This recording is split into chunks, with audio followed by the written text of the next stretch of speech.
Hey guys, let's go through the preliminary lighting plan that with your approval or with your comments we can adjust, and once it's approved, send it over to the electrical engineer. So what we're seeing here is basically the reflected ceiling plan. So looking up at the ceiling beams, looking up at the grid in the great room, and perhaps sometimes looking up at flat ceiling areas like the laundry room and the closet, and seeing all these orange symbols. And all these orange symbols are meant to indicate the different lighting fixtures. So it's pretty simple. There aren't too many fixtures to worry about. There are these little squares with circles in them. These represent your typical can lights, the lights that are recessed up into a flat ceiling area. So for example, I would say for your new expansive garage, let's do a grid of 9. That's a bit of a high-end solution for a garage, I'll admit. Typically, you see just some big bays of fluorescent lights, but I figure you got a nice car, let's put some nice lighting in there.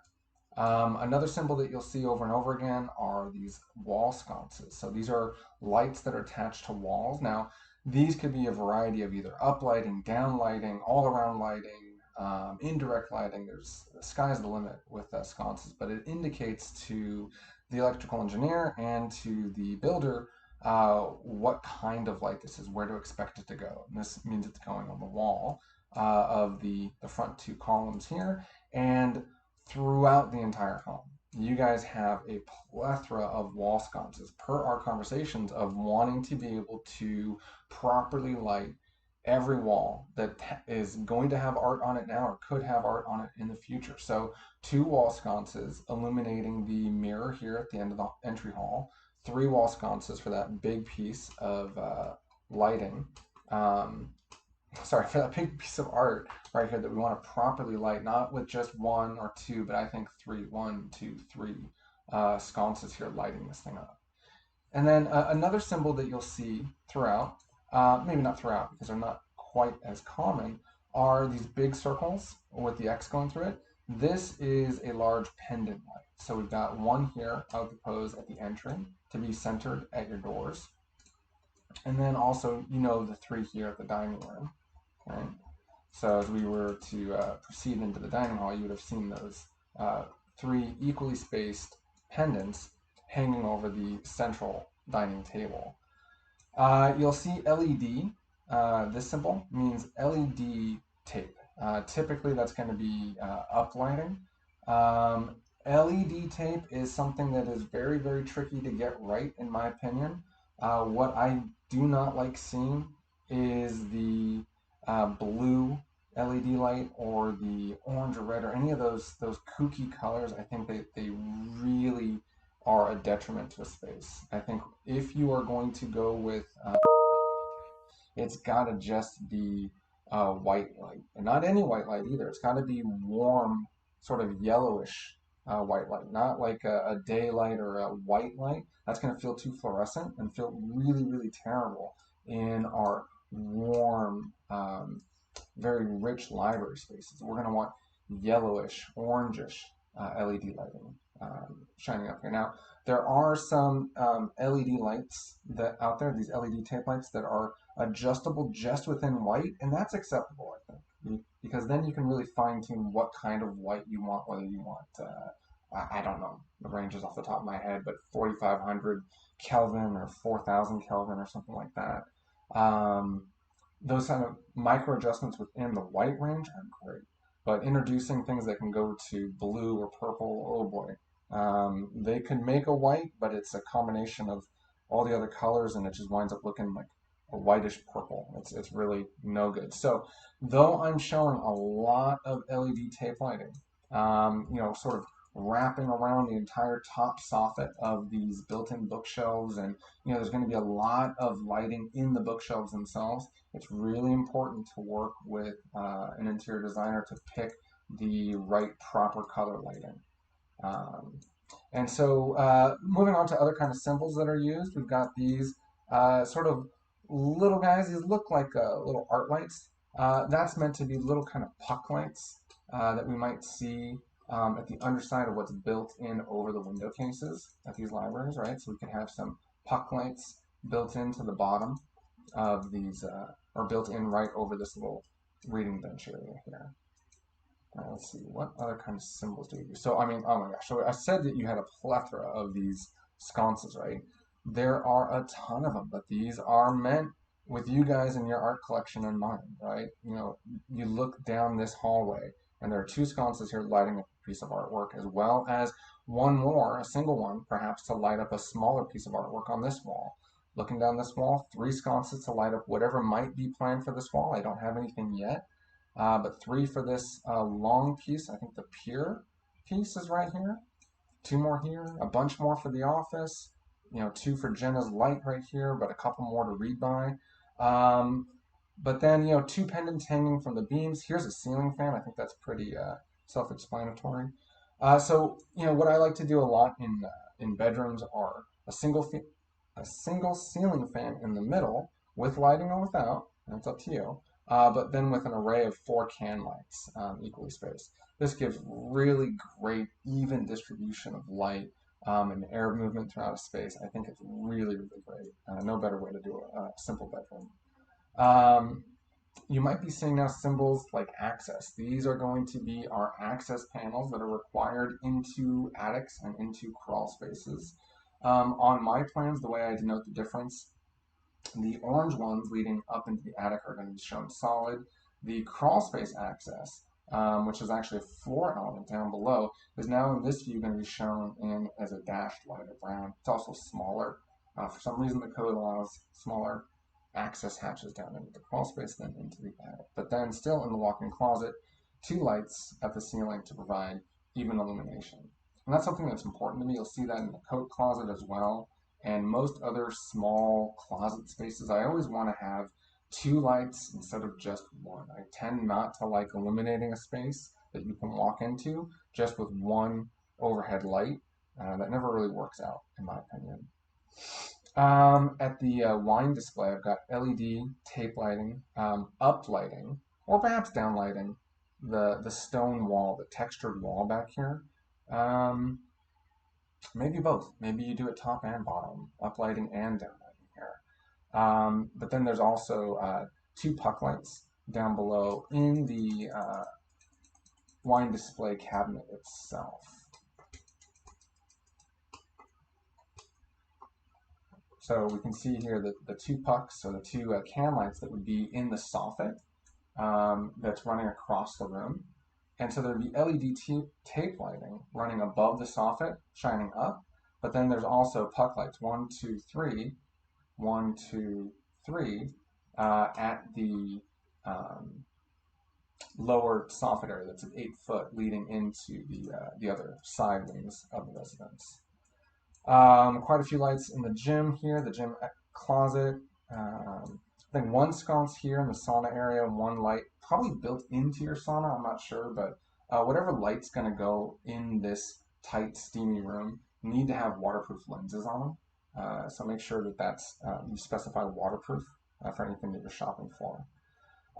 In the gym area, I think it might be interesting just to leave the existing rafter design as it is and just go with a large, big ass fan hanging down from the center of the rafter beam, and then do track lighting at the top that we can turn and point in a myriad of directions on your equipment as you need.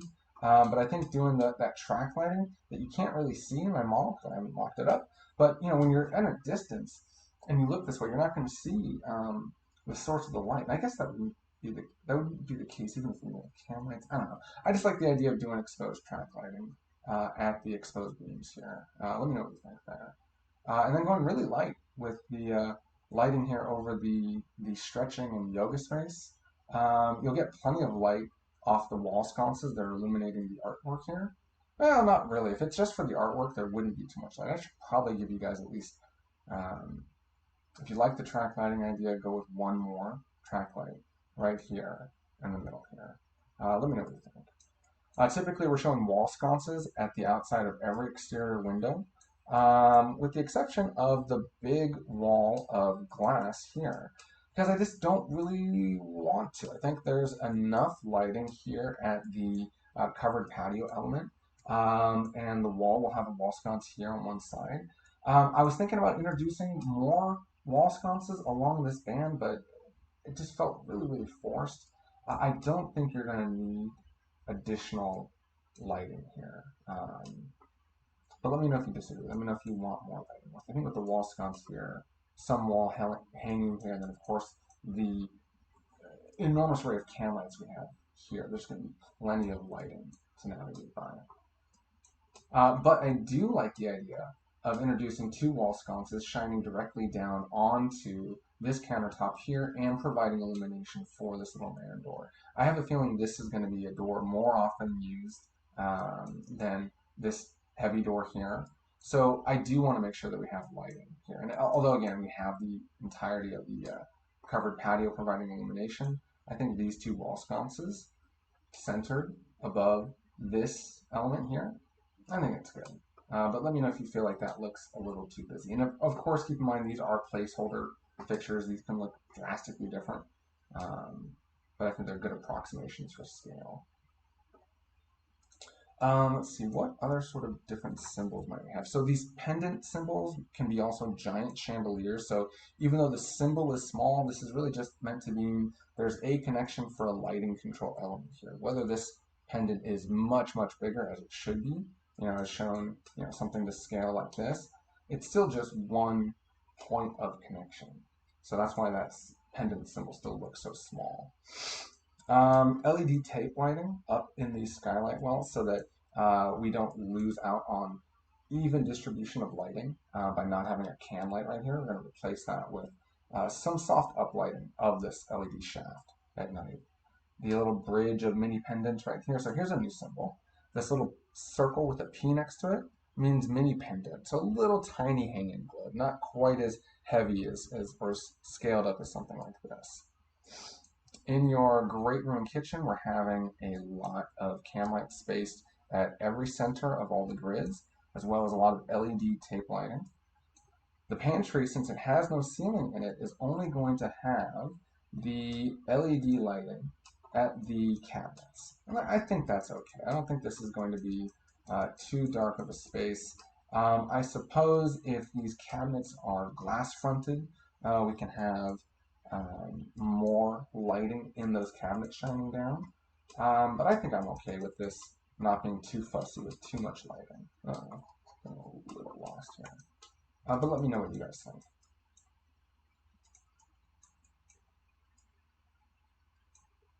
In the laundry room, just simple two can lights. Exhaust. Oh, here's another new symbol. So in all the bathrooms in the laundry rooms, you'll be seeing exhaust fans. The HVAC engineers and I work on also locating all of the supply air vents and return air vents. But for now, I'm showing exhaust vents centered on the ceiling because I like driving that. I like dictating that the exhaust fan for the laundry room will be centered directly between these two can lights. That kind of stuff's important to me. Utility room's got a couple little utility lights in them. That's the simple symbol with a rectangle with an X in it. The master closet's got a lot of lighting in it, so it's a lot of fixtures because I want to be able to provide even distribution of lighting. You don't have to have them turned up very bright. I like many bulbs low wattage compared to few bulbs in high wattage, but still I do have a large decorative chandelier hanging down in the middle that can be visible both from the master bathroom, sort of drawing the eye in, centered between the portal between the master bath and the skylight. So I think it's a really great spot for it. But let me know what you think. Should the little ottoman, piece of furniture here, should that be planned to be centered under the skylight or centered under the pendant, the chandelier? I haven't really mocked that up, but just taking a look at the space one more time. The idea, and again, I'm not even showing that piece of furniture ottoman, but I think it makes sense to have the chandelier hanging down right here. Whether the ottoman's centered directly over here or if it moves around, I think I'm probably hyper focusing on details here. Let's move on. This art hallway for your leading to your master oasis, again, it's abundantly lit, but I think that's okay.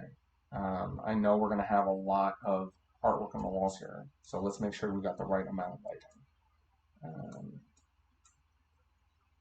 simple lighting for the master suite. You know, a fan over the bed, four cans. It's simple. I don't think you need more than this. I don't know how bright you want it to be in here, but let me know if you want to have more lighting. But I think that's sufficient. And of course, I think a lot of spaces like the library and the bedroom seating area should have a floor lamp that's activated by a switch rather than something that's hard installed. Let me know if you disagree with that. The master bath. I like this layout. So we've got two mini pendants flanking each of the. I should have built up the cabinets here. So we'd have two mini pendants flanking the sinks, sort of equally spaced around the sink, but leaving enough room for the taller cabinets. And then sort of just above your head, maybe behind you a bit, would be two large chandeliers flanking the tunnel, but providing this sort of triangle of lighting at each sink area, but also a lot of illumination at the tub as well. And then simple little discrete exhaust fan near the shower area to capture the steam that will eventually come out when the shower door opens. I'd say let's do some very soft LED lighting up at the ceiling area to wash what I expect is going to be a very beautiful stone tile. Let's wash this down with some very soft lighting. And it's got to be very, very light. I don't want to overly or harshly light a shower. It's got to be the dimmest sort of LEDs that we can get. And again, the color, the temperature color of the LED matters so much. But coming in here with discrete, diffuse LED lighting washing these walls, I think that can be a very, very slick look, especially when the tile gets wet. It's going to look really great. You're familiar with the lighting in the covered patio already, so I won't belabor that. I think that covers the spaces. Let me know if you have any questions or feedback on just the overall scheme. We don't need to get into the fine tuning or the nuanced placement of things. We really want to just be able to let the electrical engineer start laying out switches for the lighting and start laying out the outlets, the power requirements that the city is going to require us to show before we can pull the permits. All right, looking forward to your feedback, guys.